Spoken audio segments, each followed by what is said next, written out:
serei breve, porque sei que todo mundo quer preparar aquele churrasco de paizão em casa. Efésios capítulo 2, versículos de 1 até o 10. Amém? Acompanhe a leitura, por gentileza. Ele nos deu vida. Vamos esperar um pouquinho para eu ficar naquelas páginas e a gente volta rapidinho, para que todo mundo possa acompanhar. Uma, duas.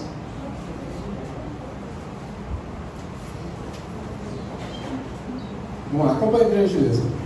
Ele nos deu vida, estando vós mortos nos vossos delitos e pecados, nos quais andastes outrora, segundo o curso deste mundo, segundo o príncipe da potestade do ar, o espírito que agora atua nos filhos da desobediência, entre os quais também todos nós andamos outrora, segundo as inclinações da nossa carne, fazendo a vontade da carne e dos pensamentos.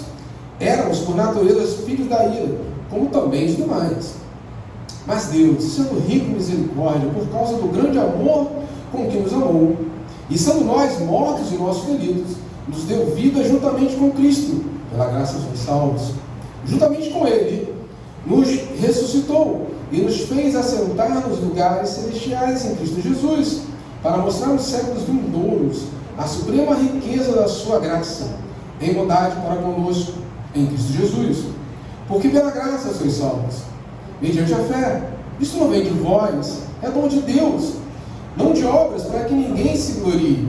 Pois somos feitura dele, criados em Cristo Jesus para as boas obras, as quais Deus, de antemão, preparou para que andássemos nela. Feche seus olhos, por gentileza. Senhor Deus e Pai, estamos diante da sua palavra. Quem somos nós diante da sua palavra, Pai? Fala no nosso coração, em nome de Jesus. Amém e amém. Vamos sentar, por favor? Eu não lembro quando, um dia desse, andando normalmente pela rua, como eu sempre faço, estava caminhando, alguma coisa assim.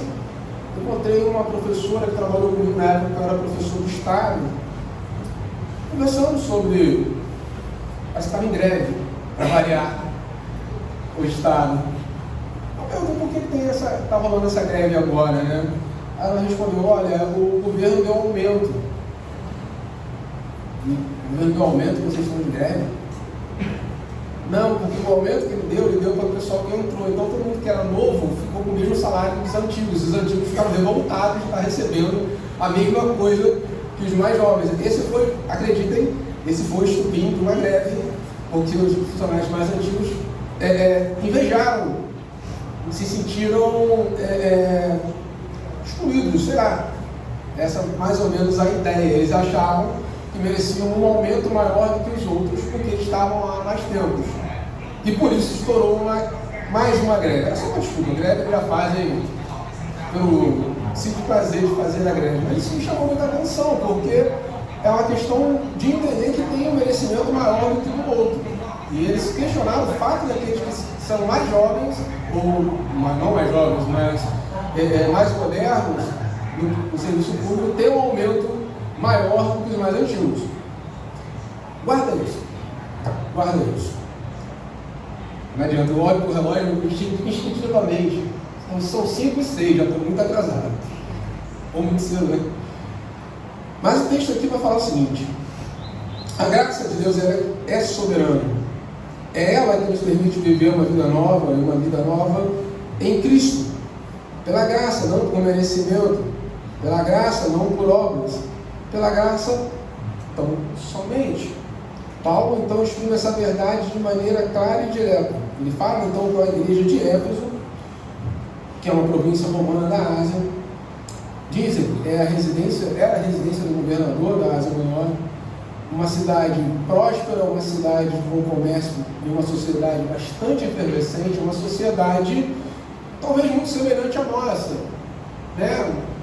Quem mora em Rio de Janeiro e São Paulo não tem a noção da realidade do Brasil. Nós vivemos na grande metrópole, onde tudo acontece, onde existe muito trabalho, existe muita cultura. E essa é a cidade que o Paulo então está conversando. O Paulo vai enfrentar em Éfeso, na Galácia e até certo ponto em Roma, um grande problema entre judeus e gentios, entre crentes conversos, entre os gregos e entre os antigos judeus. E ele vai enfrentar, você percebe, tanto em Efésios quanto Gálatas quanto Romanos, essa briga que ele tem contra os judeus de acharem que são melhores que os conversos e vice-versa. Então ele vai começar a dizer o seguinte, como ele começa então o versículo de número 1. Primeiro termo, ele vos deu vida, estamos vós mortos nos vossos delitos e pecados. Ele começa com uma afirmação. Olha, você está se achando? Olha, você acha que é alguma coisa? Ele te deu vida.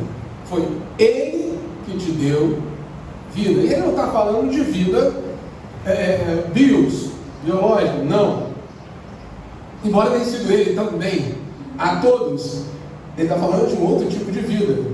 Porque vocês estavam mortos em vossos delitos e os vossos pecados. Não éramos capazes de reconhecer a verdade da vida, nem a vida da verdade, nem a vida de verdade. Porque nós estávamos mortos. A gente brincou aqui na aula de teologia sistemática.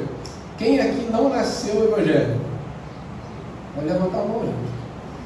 Quem aqui em algum momento da vida disse a famosa frase: eu não vou ali que crente é muito chato? Atire a primeira pedra quem não falou isso. Eu nasci na igreja e falava isso.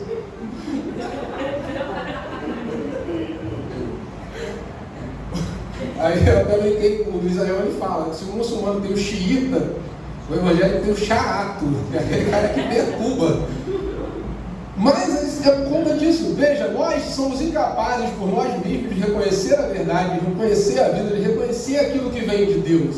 Nós estávamos tão mortos em nossos delitos e pecados que a palavra de Deus para nós era só uma coisa chata, insuportável. O cara está dizendo que eu sou pecador, mas eu não roubo, eu não mato, eu não faço nada.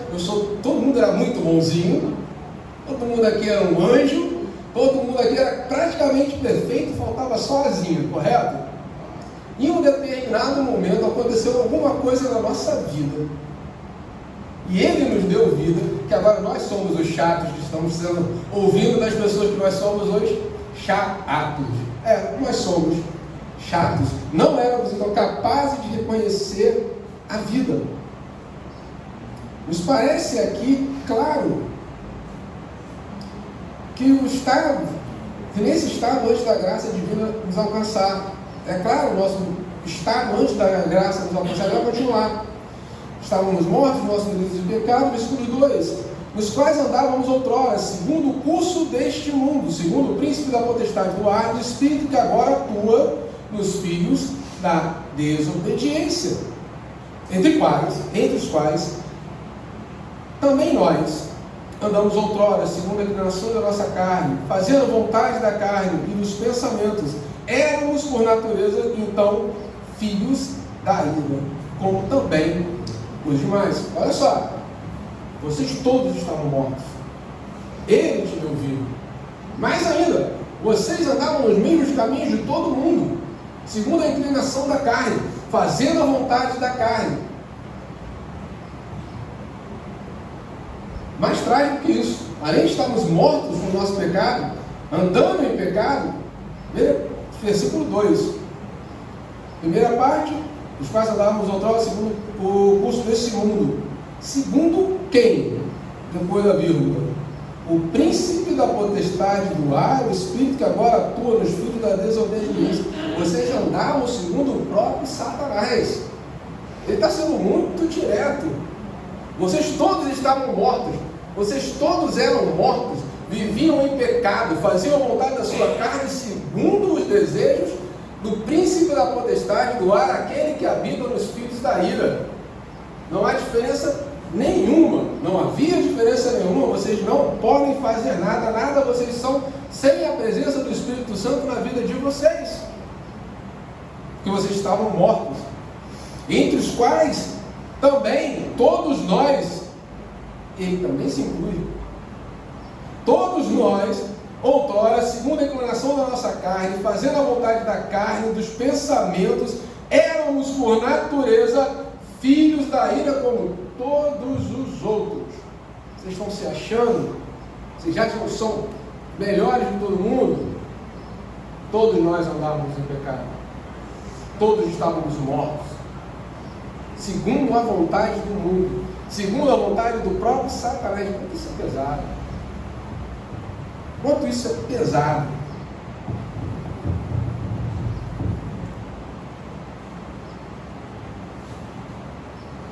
Versículo 4. Como é que começa o versículo 4 na tradução de vocês? A primeira palavra lá é mas, porém, contudo, todavia, no entanto, olha só, vocês estavam mortos no pecado de vocês viviam segundo a inclinação da carne, faziam a vontade do mundo, se faziam a própria vontade de Satanás. Mas, contudo, apesar de tudo isso que acontece, mas Deus, sendo Ele rico em misericórdia, por causa do grande amor que nos amou, estando nós, sim, mortos em nossos delitos, nos deu vida juntamente com Cristo. Pela graça sois salvos. Vocês não mereciam, eu não merecia, ninguém merecia, nada é por merecimento. Vocês, vou traduzir aqui na minha versão, versículo 1, 2, 3. Vocês não prestam, vocês não valiam nada. Mas Deus, sendo rico em misericórdia, por causa do grande amor que nos amou, estando nós mortos em nossos delitos e pecados, nos deu vida juntamente com Cristo. Mas entenda isso, pela graça, não é por merecimento. Você não é melhor do que ninguém. É a graça de Deus que nos transformou. Nós éramos iguaizinhos a todo o mundo. Fazíamos exatamente a mesma coisa. Dizíamos que crente é um bicho chato. Mas pela graça agora você é o chato. Somos dependentes, todos nós, da misericórdia de Deus na nossa vida. Cada um de nós está aqui agora porque Deus teve misericórdia de nós. Ele olhou para nós, mergulhados em delitos e pecados, fazendo a nossa própria vontade, fazendo a vontade do mundo, fazendo a vontade de Satanás, e pela sua graça, por conta do grande amor com o qual nos amou, estando nós mortos em delitos e pecados, nos deu vida juntamente com Cristo. Pela graça é que somos salvos. Ele nos deu vida. Por sua soberania nós temos vida, porque por meio dele é que temos direito a vida. Volta só um pouquinho, Romanos 5. Coisa boa.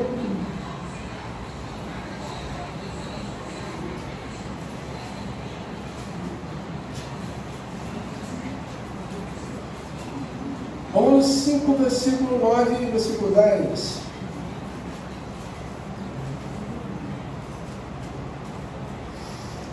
Logo, muito mais agora, sendo justificados pelo sangue, seremos por ele salvos da ira.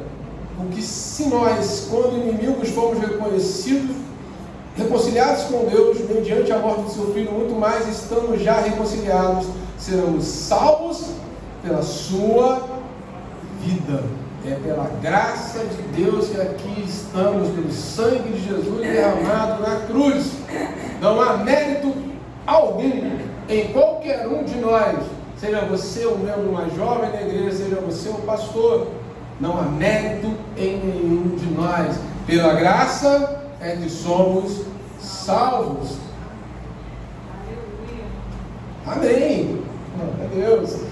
Juntos somos salvos, então, pela graça somos salvos, juntamente com Ele. Nos ressuscitou e nos fez assentar nos lugares celestiais em Cristo Jesus. E por que Ele fez isso? Porque Ele deu esse trabalho. Pensa, Jesus estava assentado ao lado do Pai, Ele está desde a criação. E Ele decidiu ser fiel ao Pai, vir até aqui, se fazer um de nós, se misturar com gente tão ruim quanto eu e você. Versículo 7. Para quê? Para mostrar nos séculos vindouros a suprema riqueza da sua graça, em bondade para conosco, em Cristo Jesus. Somos salvos pela graça, para que a graça seja demonstrada nos séculos vindouros. Eles foram salvos pela graça, para que nós agora, 21 séculos depois, possamos perceber, é pela graça. Essa mesma graça que alcançou os Efésios, alcançou a cada um de nós, e está disponível para alcançar qualquer um, segundo a vontade de Deus, pela misericórdia de Deus, não por mérito meu ou seu, não por mérito de ninguém, pela graça de Deus. De todos nós andávamos mortos em nossos delitos e os nossos pecados. Existe um propósito, tudo é para a glória do próprio Deus. Precisamos saber que Ele é o supremo bem da nossa vida. É Ele, sempre Ele, sempre Ele. A tua graça alcançou os Efésios, a sua graça nos alcançou. 8. Porque pela graça sois salvos, mediante a fé. Isso não vem de vós, é dom de Deus. Não vem de nós. Não de nós. Nós somos capazes de reconhecer a bondade de Deus. Lembra que a gente estava conversando na escola dominical? A gente não é capaz de reconhecer nem mesmo a bondade dos nossos pais quando nos disciplinam. Nós não somos capazes de reconhecer a bondade de Deus.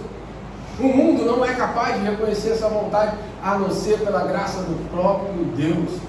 Pela graça é que somos salvos. Se dependesse de nós, continuaríamos mortos em nossos delitos e pecados, fazendo a vontade do nosso próprio coração, da nossa própria carne, do próprio mundo, do próprio Satanás. Mas é pela graça que somos salvos. E vai continuar.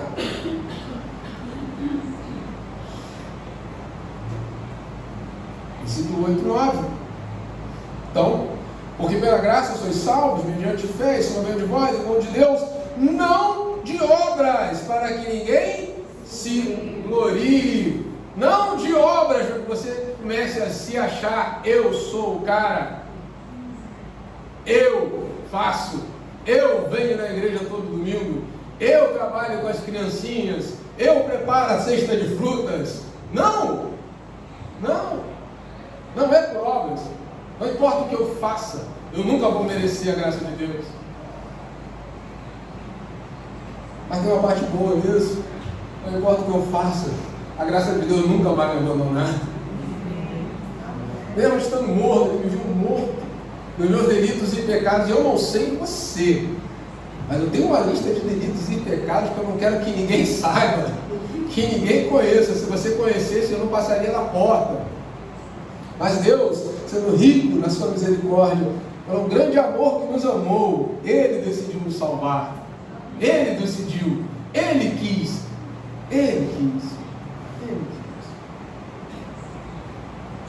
Não de obras, para que ninguém se glorie. Pois somos feitura dele, criado em Cristo Jesus para as boas obras, as quais Deus de antemão preparou para que andássemos nela. Ora, se não é por obras, então eu posso fazer o que eu quiser. Eu posso sair por aí agora e dar um tiro no cara. Posso brigar no trânsito, pegar o pé de cabra, sentar. Eu vou apanhar porque ela está olhando aqui, mas eu posso sair com a minha estagiária. Não, eu não vou fazer. Não olha assim. Não olha. Que a graça lhe salve. Não. E há quem diga isso. Não é por obras. Uma vez salvo para sempre. Você pode fazer o que quiser. está dizendo. Pois somos feitura deles, criados em Cristo para as boas obras. Não são as boas obras que me salvam, mas se eu salvo, eu pratico as boas obras. As boas obras são o reflexo da salvação de Cristo em mim. Não adianta fingir, cara, eu sou salvo, mas salvo para sempre, nada vai me tirar do amor de Deus, eu posso fazer o que eu quiser. Não, cara pálida. Você é salvo por uma razão. Pois você é feitura dele, criado em Cristo Jesus, para as boas obras, as quais Deus de antemão já tinha preparado para que andássemos nelas.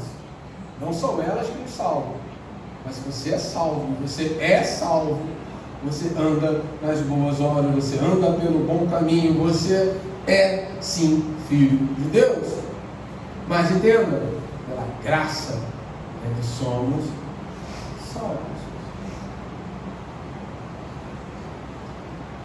Como é bom isso? Qualquer conflito nessa altura do campeonato já tinha morrido. Gente, tanto judeus, quanto gentios, quanto romanos, quanto gregos, quanto egípcios, quanto brasileiros, todos, vocês estão todos no mesmo lugar, vocês todos estavam mortos em delitos e pecados. Quando a gente começa a entender isso, quando eu começo a entender a misericórdia de Deus sobre a minha vida, é muito mais fácil ter misericórdia pela vida do meu irmão.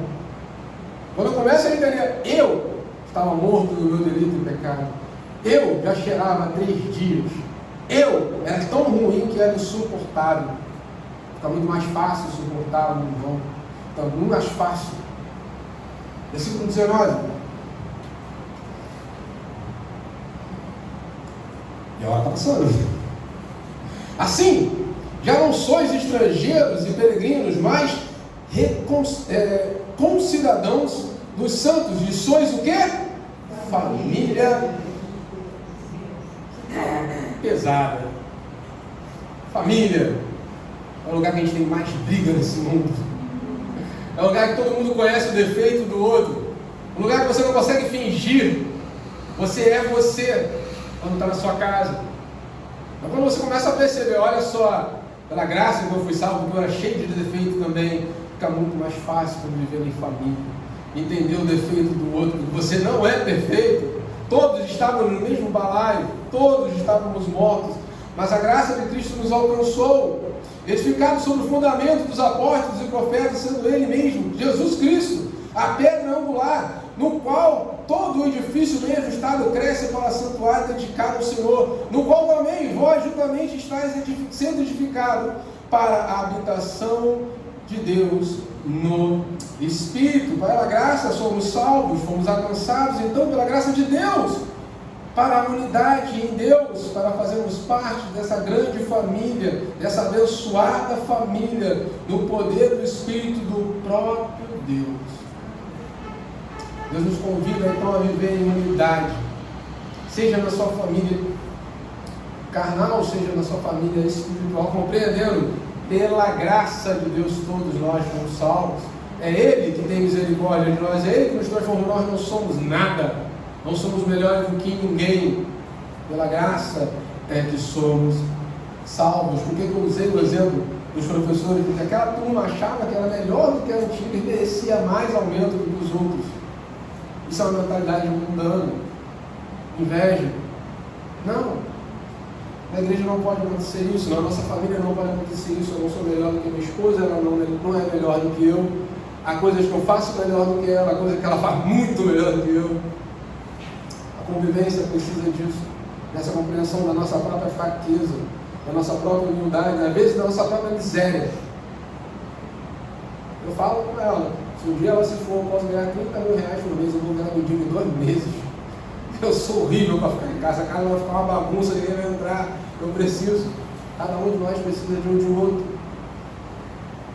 Pois sois então família de Deus, edificados no fundamento do apóstolos e profetas, sendo Ele mesmo, Cristo Jesus, a pedra angular, no qual todo edifício bem ajustado cresce para santuário dedicado ao Senhor, no qual também vós juntamente estáis sendo edificados para a habitação de Deus no Espírito. É nesse espírito de unidade que Deus habita no seu povo. É nesse espírito de unidade que Deus vai habitar na sua casa. É nesse espírito de unidade que o Espírito de Deus opera na sua igreja. É nesse espírito de unidade que o Espírito de Deus vai operar na tua casa, no nome de Jesus. Abençoada seja a sua casa. Abençoada seja a sua família. Abençoada seja a nossa igreja. Abençoada seja a igreja de Cristo na terra. Entendendo? É pela graça de Deus somente. Só pela graça de Deus. Eu disse que seria breve eu serei. Vamos ficar de pé, para que todos possam hoje sair e comemorar com seus papais, aqueles que não têm, os futuros papais que estão aqui presentes também. Senhor Deus e Pai, graças nós te damos pela tua santa palavra, Senhor. Graças nós te damos por estarmos aqui nessa manhã. Graças nós te damos por falar em nosso coração, Deus. Muito obrigado, Senhor, por tudo que tem feito na nossa vida. Muito obrigado, Senhor, pela tua graça, pelo teu amor, pelo teu sangue derramado na cruz do Calvário em favor de cada um de nós, Senhor, para que possamos viver em unidade, Senhor, na tua presença. Toma a nossa vida nas suas mãos. Que não haja, Senhor, conflitos sem resolução na nossa vida. Seja, Senhor, entre os nossos parentes, seja, Senhor, entre os nossos irmãos, seja na tua casa, seja na nossa casa. Toma a nossa vida nas suas mãos, nós precisamos de Ti. Senhor, eu também queria agradecer, Senhor, pela vida de cada pai aqui representado, Senhor. Toma, Senhor, esses homens nas tuas mãos. Dá sabedoria a cada um deles, Senhor, para conduzir a sua casa, Senhor, no amor e pelo poder do Teu Espírito Santo. Também abençoa os futuros papais, Senhor. Dá sabedoria a cada um, em nome de Jesus. Que o Senhor te abençoe e te guarde. Que o Senhor faça resplandecer sobre ti a luz do teu rosto. E que o Senhor te dê a paz. Vá em paz, em nome de Jesus. Amém. Amém. Opa, bonito. Olha pela Andréia, que ela fez aniversário também essa semana, quarta-feira. Estava escondendo. Ficou quietinha lá no grupo, não falou nada, né? Ficou na dela. Levanta a mão para todo mundo te ver agora, para ficar. Ficou escondidinha num canto ali, para ninguém saber. Então, lá no grupo eu só fui descobrir porque eu vi a Mônica. A Mônica é jovem. Lá no Instagram, eu falei, ficou quietinha. Já era meia-noite e pouco, eu falei, então tem mais alguém que fez esse aniversário essa semana e está tentando se esconder? Fale agora, cale-se para sempre. Amém. Então vamos abençoar a vida. É Andréia, né? Senhor Deus, te damos, Senhor, graças, Senhor, por mais um ano de vida da sua serva. Abençoa, Senhor, a tua filha, Senhor, que as ricas bênçãos do teu Espírito Santo toma nas suas mãos, abençoa a sua casa, abençoa a sua família. Senhor, e que ela possa comemorar mais e mais e mais aniversários na tua santa presença, em nome de Jesus. Amém e amém. O cameraman pode desligar a câmera ali.